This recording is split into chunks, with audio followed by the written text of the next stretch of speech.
Então vamos para o nosso estudo de número 14 do livro do Apocalipse. Só que será o capítulo 5. Abra sua Bíblia lá. Apocalipse capítulo 5. Se não conseguirmos ver todo o capítulo, não há problema.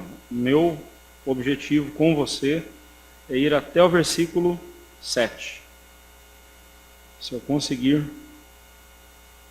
conseguirmos ir até o fim, melhor. Se não, vamos até o versículo 7.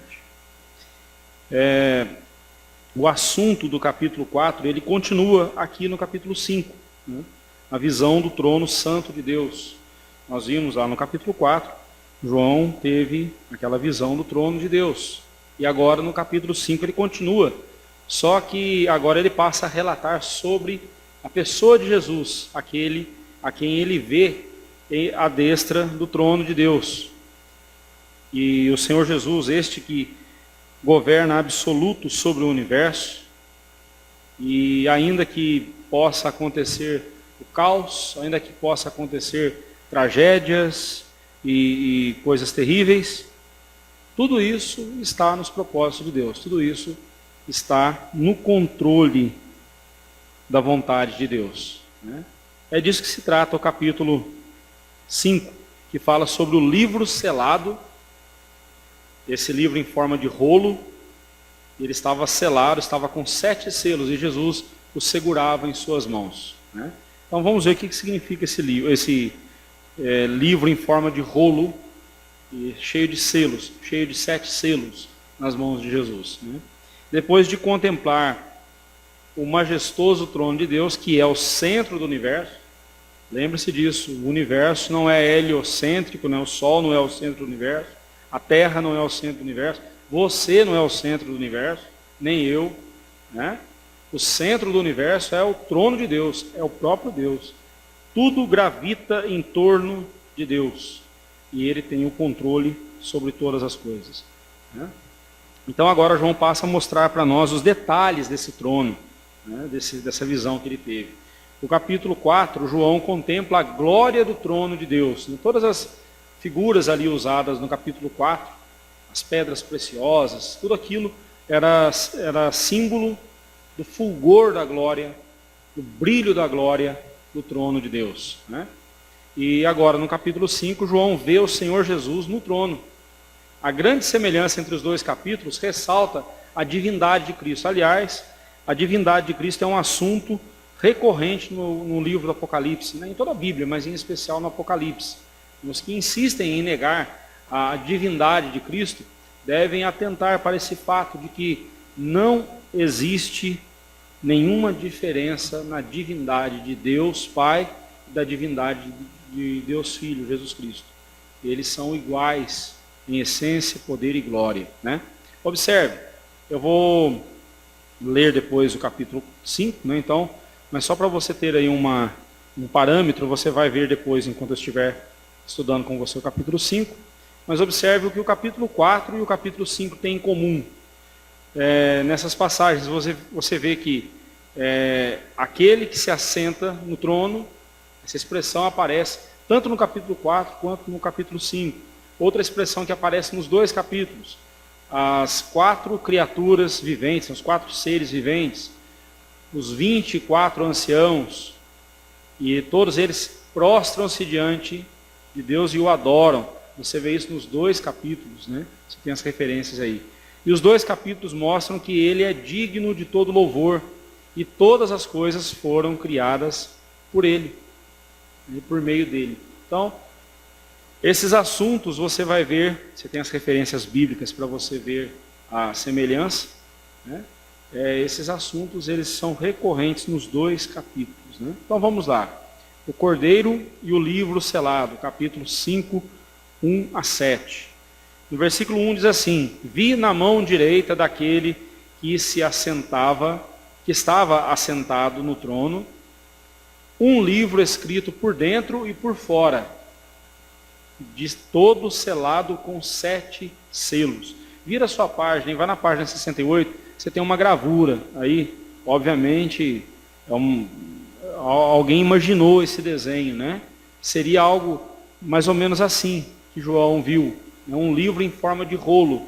Nos tempos antigos, os livros, os pergaminhos, né, eles não eram confeccionados como os livros são hoje, né, por folhas. Era assim uma peça de couro grande, escrita, e depois era enrolado. Em cada ponta tinha uma haste de madeira, né, um rolete de madeira, que eles usavam para enrolar e guardar, né? E quando ele estava todo enrolado, o que João viu foi esse livro fechado com selos. O selo, antigamente, ele era uma cera derretida. Então eles colavam as partes, vamos supor, eles queriam fechar um livro, eles vinham aqui e colocavam uma placa, uma plasta de cera derretida, e o rei vinha com seu anel em alto relevo, ele vinha e selava, e enquanto a cera ainda estava mole, né, estava maleável, ele vinha com seu selo, com seus anel, e marcava aquele selo. De sorte que o carteiro, o correio, ele ia levar esse livro para o destino dele, né, ia levar essa correspondência para algum lugar. Se chegasse lá, a cera do selo tivesse quebrada, então sabia-se que a correspondência foi violada. O que era para ser um segredo de Estado tornou-se conhecido. O carteiro, ali, o correio, ele permitiu que alguém quebrasse, ou ele mesmo quebrou, né? Fazendo assim a notícia vazar, né? Vamos usar um termo dos nossos dias. Então, os livros eram selados assim. O que possivelmente João viu foi algo parecido com esse desenho, né? Em cada dobra do livro havia um selo. Nós vamos falar sobre esses selos daqui a pouco. Volta lá para a página 67. Então, nas mãos de Deus, João vê um livro.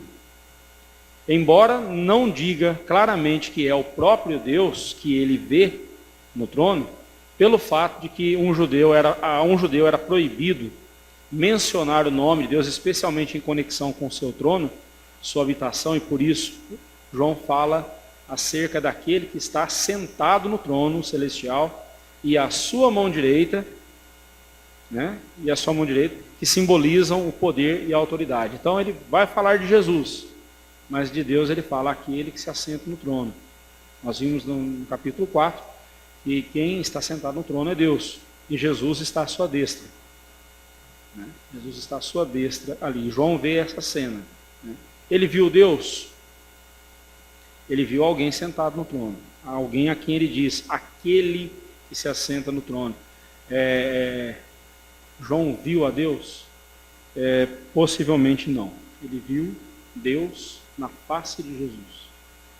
Ele não viu 3 tronos, um para o Pai, outro para o Filho, outro para o Espírito Santo. Ele viu um trono só. Né?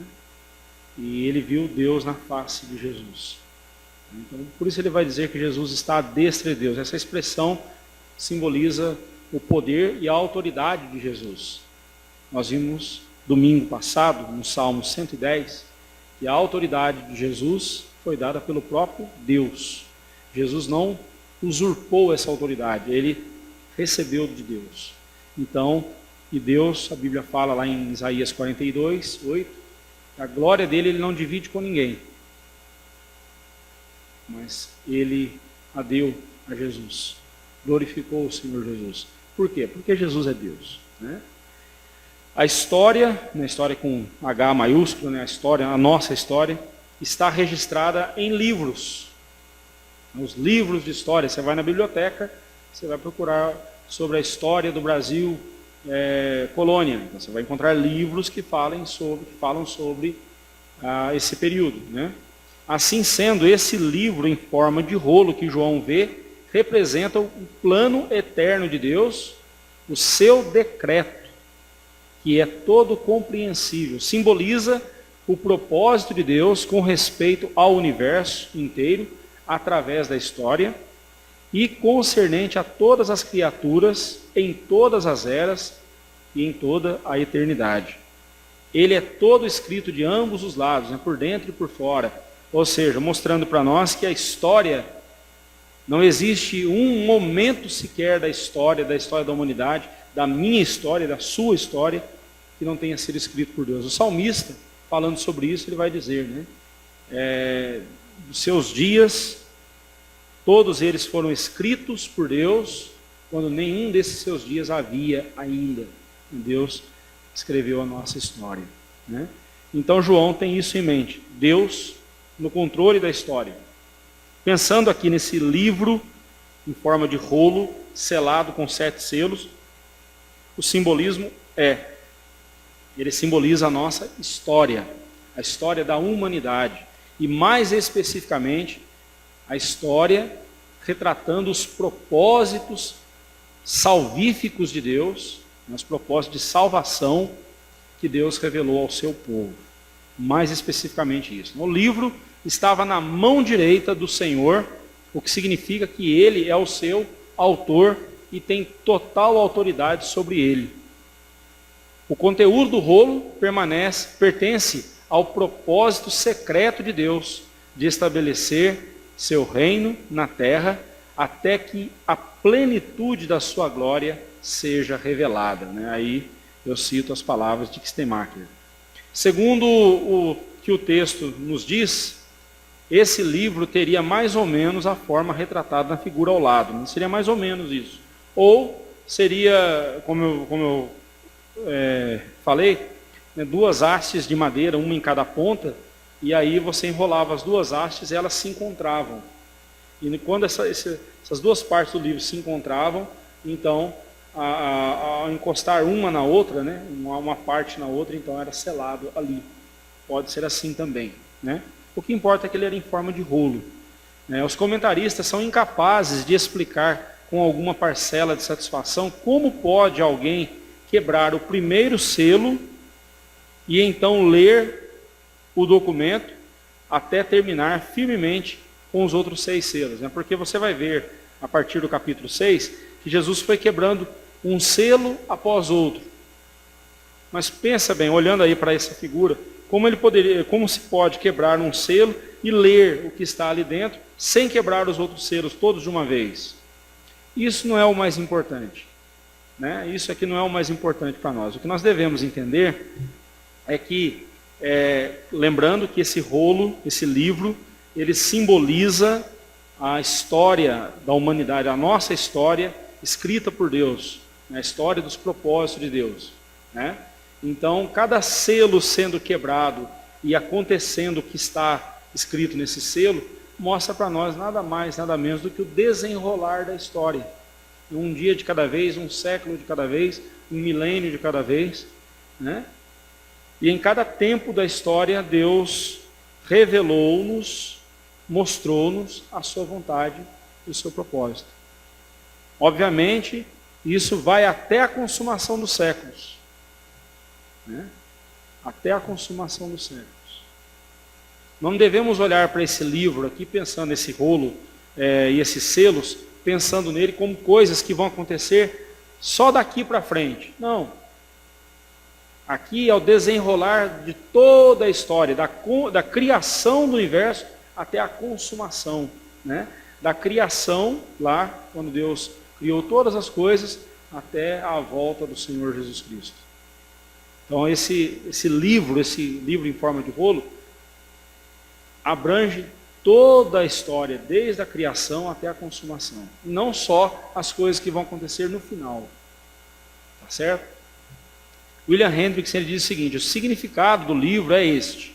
O livro fechado, selado, indica o plano não revelado e não cumprido de Deus. Ou seja, o que não aconteceu ainda e o que nós não sabemos. Se está selado, está fechado, é porque a gente não conhece. É o futuro. Nós não conhecemos ainda. Se esse livro permanece selado, os propósitos de Deus não são realizados. Seu plano não é levado a cabo.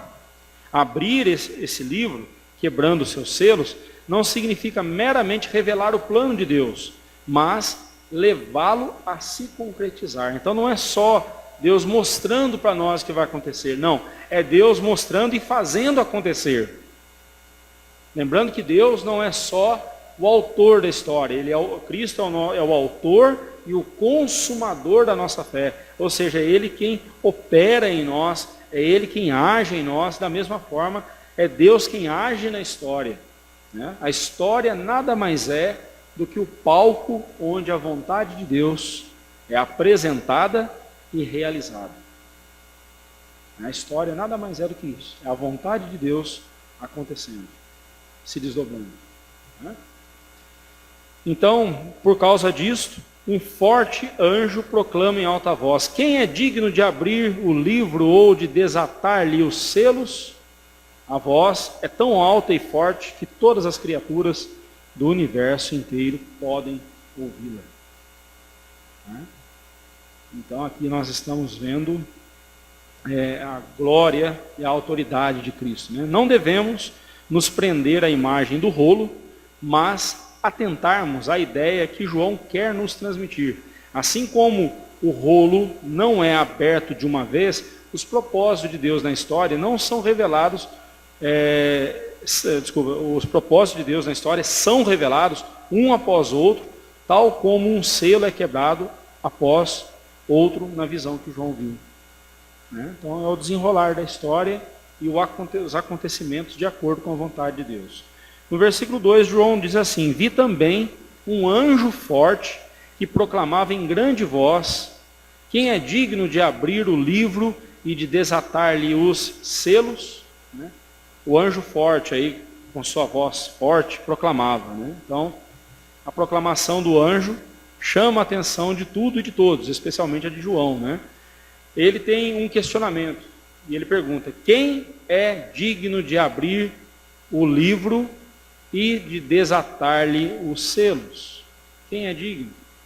O adjetivo digno, aí no texto, ele não quer dizer apto, mas sim é qualificado. Jesus é qualificado. Digno aí não é só alguém que é honroso também, mas aqui a ideia é de qualificado para o propósito de realizar esta tarefa.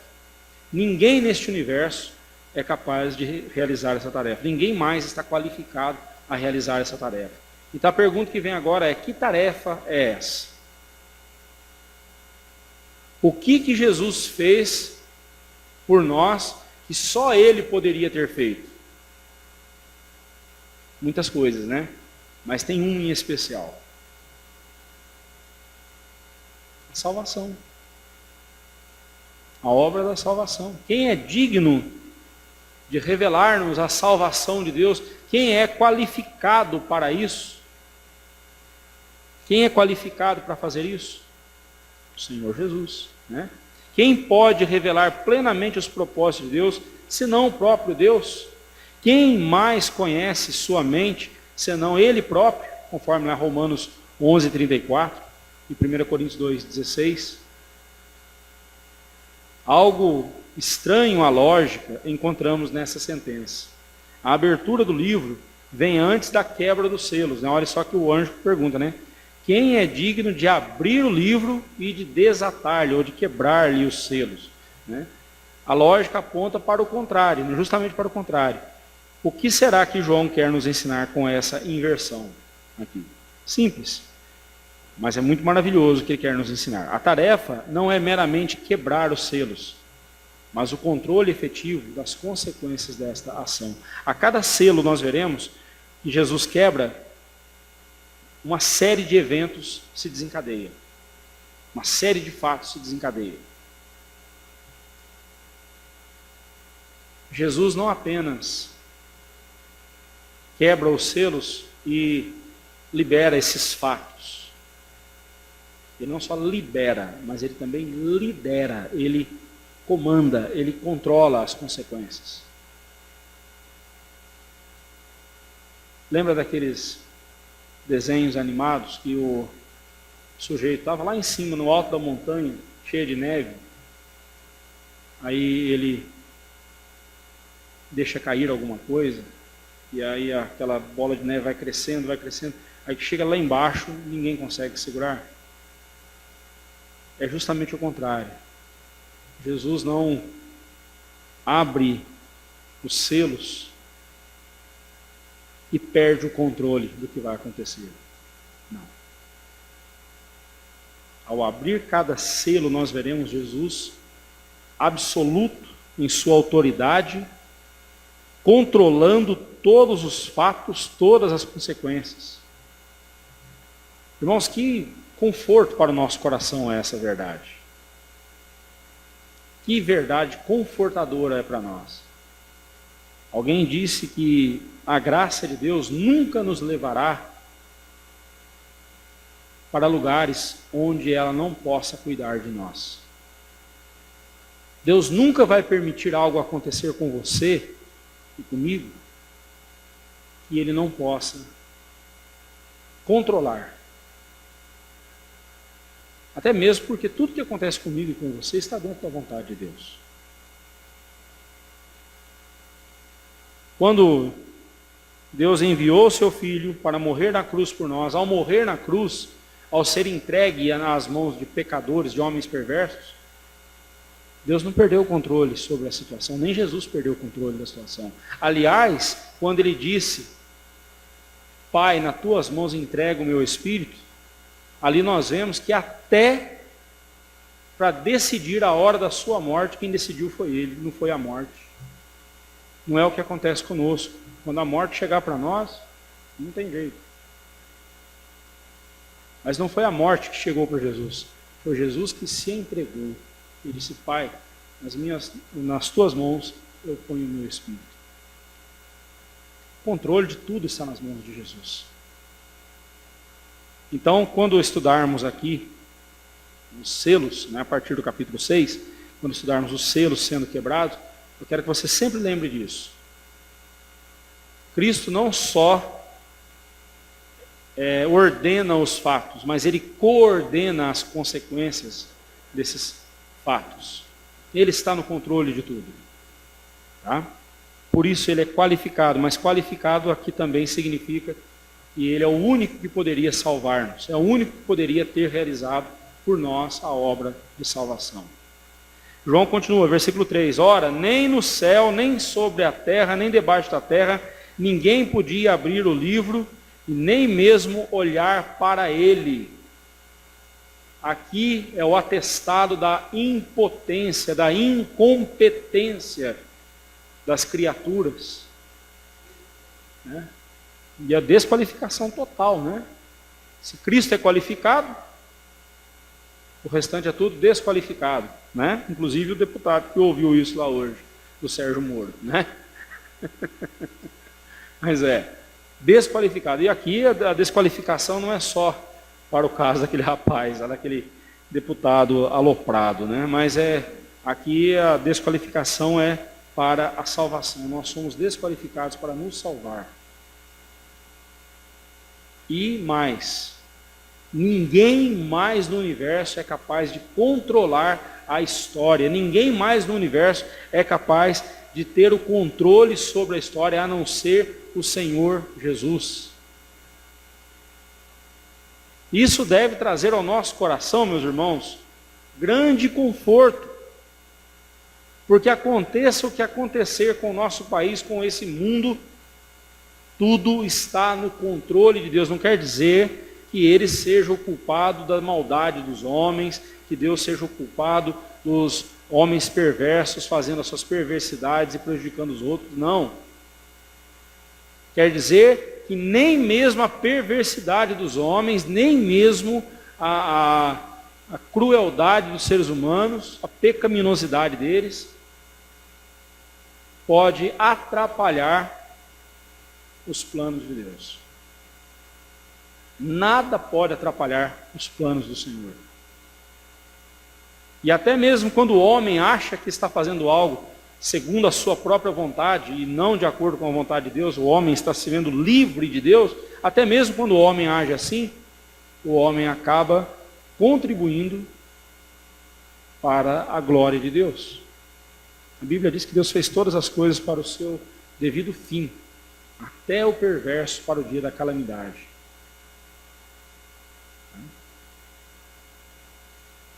Todos os seres, quer no céu, sobre a terra ou debaixo da terra, não são dignos para essa tarefa. Os demais não são dignos, qualificados, nem mesmo de olharem para o livro quanto mais abri-lo. O silêncio e a incapacidade de todas as criaturas, inclusive de João, mostra a sua indignidade para abrirem o selo. Se eles não são dignos sequer de olhar para o livro, que se dirá abri-lo, né? E aí então João diz, e eu chorava muito, porque ninguém foi achado digno de abrir o livro, nem mesmo olhar para ele. Por que João chorava muito? Nós devemos entender este versículo da perspectiva da obra salvadora de Cristo. Ninguém mais além de Cristo poderia ter salvado o pecador. A mera hipótese dos planos salvíficos de Deus na história serem frustrados por não se achar ninguém qualificado para executar o plano da salvação, trouxe a João, ao coração de João, e deveria também trazer ao nosso coração, profundo pesar e desespero. Mas por sua graça e amor eterno, Cristo se prontificou a se encarnar e assim morrer no lugar dos seus eleitos. Vamos pensar por um minuto, vamos aqui, por um instante, imaginar a hipótese de que ninguém poderia ter efetuado a nossa salvação. E olhando para o nosso futuro, o que nós vemos são os portais do inferno abertos, esperando para a nossa danação eterna. Isso não te causa uma certa agonia só de pensar? João chorava porque por um instante ele não viu ninguém capaz de abrir ou de efetuar a salvação. E ele chorava muito diante desse fato. Todavia, diz o verso 5, um dos anciãos me disse, não chores, eis que o leão da tribo de Judá, a raiz de Davi, venceu para abrir o livro e os seus 7 selos. Um dos anciãos, Cristo, jamais permitiria que os planos de Deus fossem frustrados. Muito mais do que não permitir que os pecadores eleitos perecessem na condenação eterna, Cristo tinha em mente não permitir que os planos de Deus fossem frustrados. Preste atenção. Cristo veio ao mundo para salvar pecadores. Correto? Correto. Amém. Graças a Deus por isso. Mas o principal objetivo de Cristo ter vindo ao mundo foi para glorificar o Pai, em obediência ao Pai, para agradar ao Pai em seus planos de salvação. Então Jesus vem, obedece ao Pai, se submete ao Pai, obedece ao Pai até o fim, até a morte de cruz. Ele se submete ao Pai para glorificar o Pai. E obviamente, ele glorificou ao Pai quando ele salvou os eleitos. Então nós devemos olhar que a nossa salvação, ela é um efeito e não a causa. Ela é um efeito do desejo de Cristo em agradar o Pai. Ela não é a causa, ela é o efeito. Ela é o efeito. Graças a Deus que Cristo fez isso. O foco de Cristo era glorificar o Pai. E assim deve ser o nosso também, irmãos. Tudo que fizermos, portanto, quer comais, quer bebais, ou façais qualquer outra coisa, devemos fazer para a glória de Deus. O alvo da nossa vida sempre tem que ser a glória de Deus. Eu devo cuidar bem da minha família para a glória de Deus. Eu devo ser submisso aos meus líderes para a glória de Deus. Eu devo ser um bom pai para a glória de Deus, um bom marido para a glória de Deus, um bom pastor para a glória de Deus. O meu objetivo sempre tem que ser a glória de Deus, e tudo em decorrência disso será um efeito, será um reflexo desse objetivo que é a glória de Deus. Deve ser assim, né, a nossa vida, né? Mas observe que o ancião vem até Jesus e diz, vem até João e diz que para ele não chorar, não chore. Eis que o leão da tribo de Judá, a raiz de Davi, venceu para abrir o livro e os 7 selos. Cristo é o Cristo vitorioso, né? A descrição que o ancião faz da pessoa de Jesus aqui é belíssima e totalmente embasada nas Escrituras. Quando ele diz que Jesus é o leão da tribo de Judá, uma referência aí clara a Gênesis 49, versículo 9 e 10, quando Deus fala, ou melhor, quando Jacó abençoa Judá, abençoa seus filhos, e aí começa ali falando de Judá, né? Você é leãozinho, Judá era o leãozinho, mas da tribo de Judá viria o leão da tribo de Judá, né?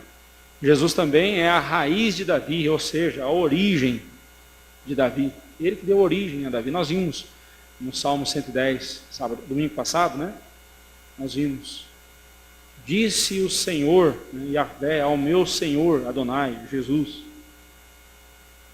assenta-te à minha direita até que eu ponha os teus inimigos por estrado dos teus pés, né, debaixo dos teus pés.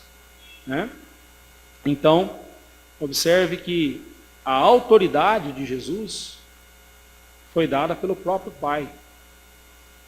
E aqui nós temos uma indicação da divindade, da natureza divina e da natureza humana de Jesus. Leão da tribo de Judá e raiz de Davi apontam para as duas naturezas de Cristo, a divina e a humana, né?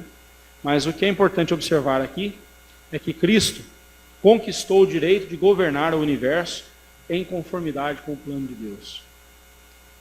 Jesus Cristo tem todo o direito de governar o universo, porque ele andou e viveu em conformidade com a vontade do Pai. Ele obedeceu perfeitamente e completamente o Pai. Então, diz o verso 6, então vi no meio do trono e dos 4 seres viventes e entre os anciãos de pé, um cordeiro como tendo sido morto.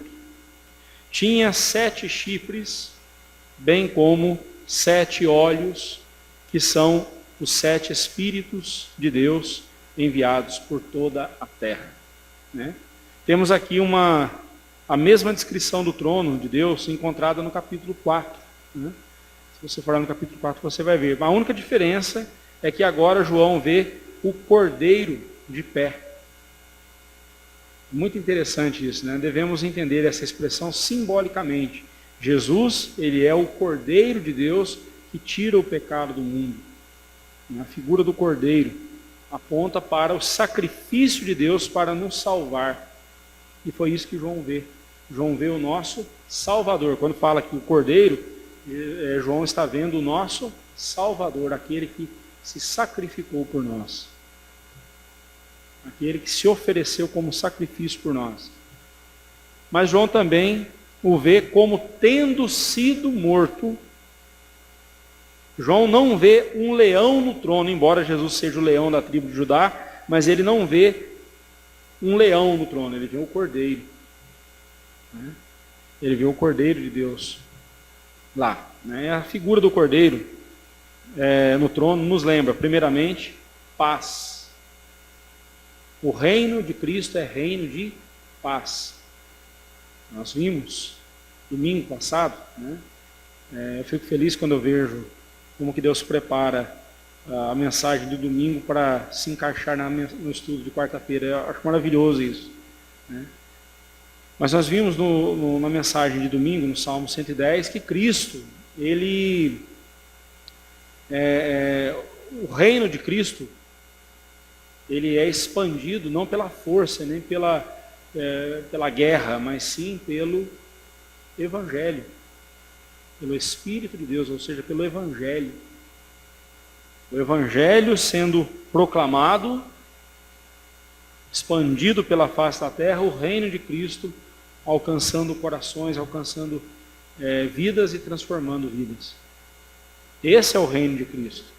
É um reino de paz. Da paz com Deus e com o homem. Cristo nos justificou, Ele estabeleceu a paz. Justificados, pois, mediante a fé, estamos em paz com Deus. Não estamos mais em guerra com Deus. E a segunda ideia, o segundo simbolismo aí do cordeiro é a redenção. Né? Um cordeiro que nos substituiu definitivamente. Né? O cordeiro deveria ser sacrificado cada vez que o pecador transgredisse a lei de Deus. Cristo é este cordeiro que foi oferecido definitivamente por nós. E de uma vez por todas. Não sendo necessário mais nenhum outro sacrifício, né, para a nossa redenção. Agora preste atenção, Cristo agiu como leão em relação aos inimigos e como cordeiro em relação a nós, no tocante à nossa salvação. Por isso é que ele é o leão da tribo de Judá, mas é o cordeiro de Deus no trono. Né? Os 7 chifres, obviamente não tome isso literalmente, não imagine lá um cordeiro com 7 chifres, é uma aberração. Né? 7 chifres aí indicam o poder completo. Né? Chifre sempre tem a ver com poder. Né?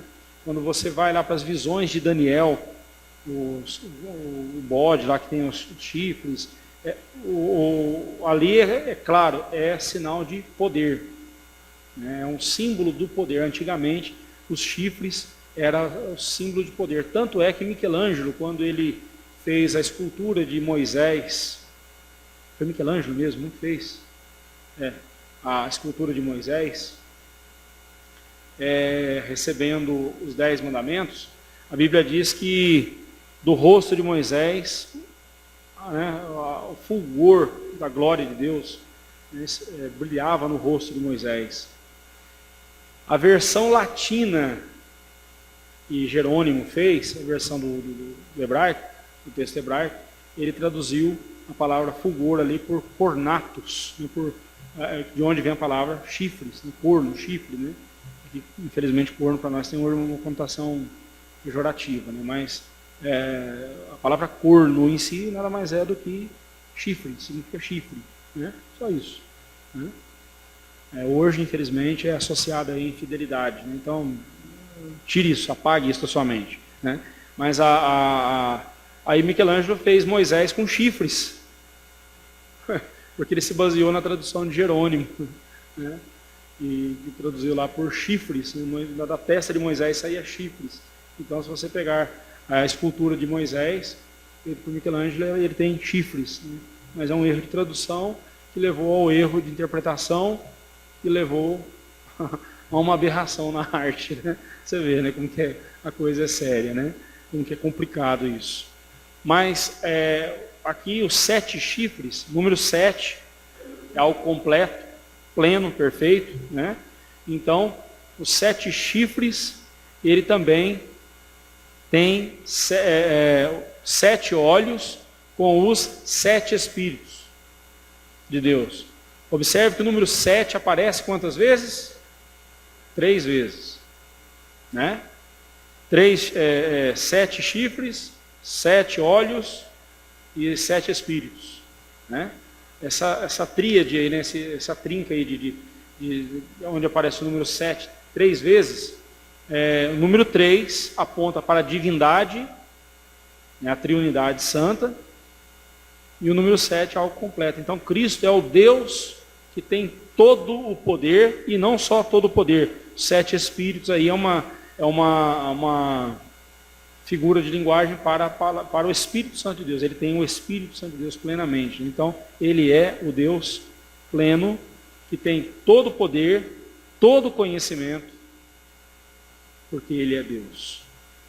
Por isso que ele é digno de quebrar os selos, né, de abrir o livro, de ler o livro, abrir o livro e desenrolar os eventos da história. Porque ele é Deus. Veio, pois, e tomou o livro da mão direita daquele que estava no trono, sentado no trono. Né? Verso 7. No trono, o Pai está sentado, e o Filho, o Cordeiro, em pé. Daqui em diante, este trono será trono de Deus e do Cordeiro. né? De agora em diante, no livro do Apocalipse, toda vez que se falar do trono de Deus, vai falar do trono de Deus e do Cordeiro, né? Você vê um exemplo aí, o capítulo 22, versículo 1. Deus governa o universo através do Cordeiro, através de Jesus, que tomou o livro da mão direita do Pai, né? Jesus tomou o livro, não quer dizer que ele, né, arrancou da mão de Deus, um ato insolente, não, de jeito nenhum. Tomar significa porque Deus o entregou e ele recebeu da mão do Pai. Toda a autoridade me foi dada no céu e na terra, disse Jesus, né?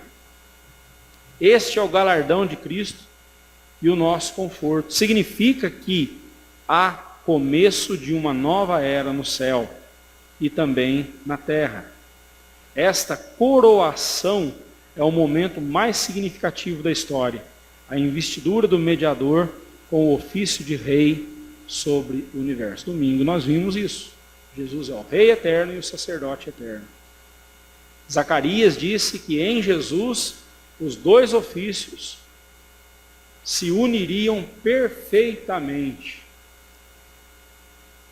Cristo é o nosso mediador, como tal, ele é o nosso sumo sacerdote diante de Deus, mas ele também é o nosso rei. E é importante a gente observar como que Cristo glorifica o Pai e como que o Pai glorifica a Cristo. A gente vê esse intercalar de glória, né, de um para com o outro, o que nos mostra que Cristo é Deus. E não podemos negar isso jamais. Cristo é Deus. Como eu disse, nós chegaríamos até o versículo 7. Semana que vem nós veremos a adoração tributada ao Cordeiro, versículo 8 a 14. Semana que vem, traga a sua apostila e se faltar a gente imprime mais, tá bom? Mas saia daqui hoje com essa verdade em seu coração. Nada acontecerá em nossa vida sem que Deus esteja no controle, sem que Deus esteja no comando de tudo. Nada acontecerá conosco se Deus não permitir. E se Ele permitir, Ele nos sustentará, Ele nos amparará. Porque aquilo que para nós era impossível ser feito, a nossa salvação, Ele já fez. E lá em Filipenses, capítulo 1, versículo 6, o apóstolo Paulo vai nos dizer que Deus não começa uma obra e deixa ela inacabada. Deus não tem obras inacabadas. Aquele que começou boa obra em nós, há de completá-la até o dia de Cristo Jesus. Que consolo para o nosso coração, não é mesmo? Bendito seja Deus. Por isso mesmo, semana que vem, nós falaremos sobre a adoração tributada ao Cordeiro, versículo 8 ao versículo 14. Esse Cordeiro maravilhoso, o Senhor Jesus, é digno de todo louvor. E é isso que nós faremos por toda a eternidade. E desde já, para a glória dele. Amém.